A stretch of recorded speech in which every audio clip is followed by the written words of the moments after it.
Well, he's obviously having a good time, and he values our relationship with Japan tremendously. I think he's sending a message to China, frankly, that we have other allies in the region, and Japan is our biggest ally there as the president pursues his tough on trade negotiations with China.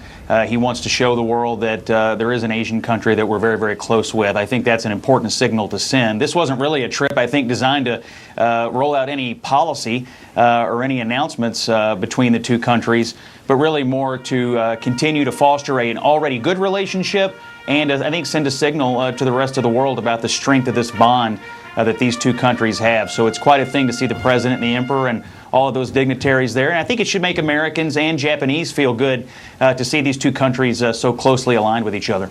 And we see it looks like the president's being told where to walk as they head down the red carpet next to the emperor with the empress behind. Let's listen in for just a moment.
上であります。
And as we continue to monitor these live images, I want to bring back CNN White House correspondent Pamela Brown. And Pamela, we just saw such amazing pageantry on display there and what appeared to be a very cordial greeting between the president and this new emperor of Japan. I understand they have translators, but they're not using them?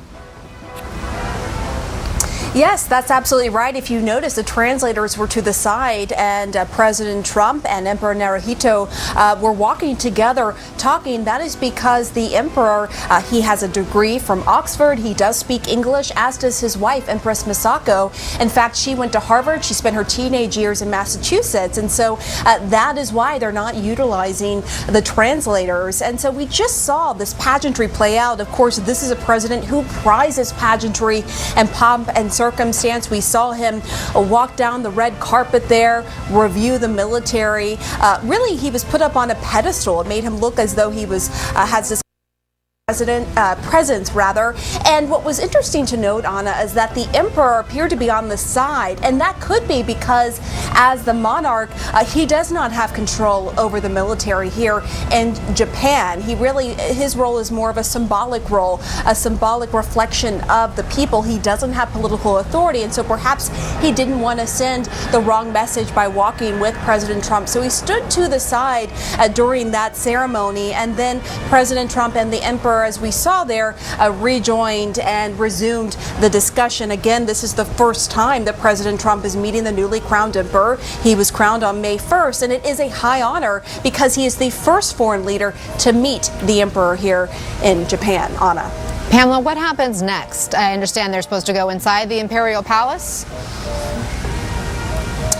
That's right. So basically, it's considered a state call. They're going to go inside the imperial palace. So the pomp and pageantry will carry on from here. Clearly, a lot of planning and thought has gone into this as the Japanese welcomes President Trump, because, of course, it is a very important alliance between U.S. and Japan. And so they want to make sure that they roll out the red carpet in more ways than one for President Trump. So the discussions will continue between the president and the emperor. And it's interesting to note, because we were all sort of looking at how is the president going to greet the emperor given the strict protocol, and he shook his hand. It did seem sort of more casual than you might expect, but this is something that President Trump did before when he met the emperor's father, shook his hand, nodded. I didn't see a nod this time around. He did not bow to the emperor. As you recall, President Obama was criticized for bowing too low to the emperor, this emperor's father, when he visited Japan. And so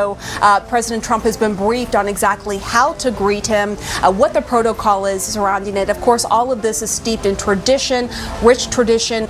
rich history, and so we're going to see this play out. And then after this ceremony, Anna, President Trump will be meeting with Prime Minister Abe. They'll be having bilateral talks, and then we expect a press conference, but it won't be over after that.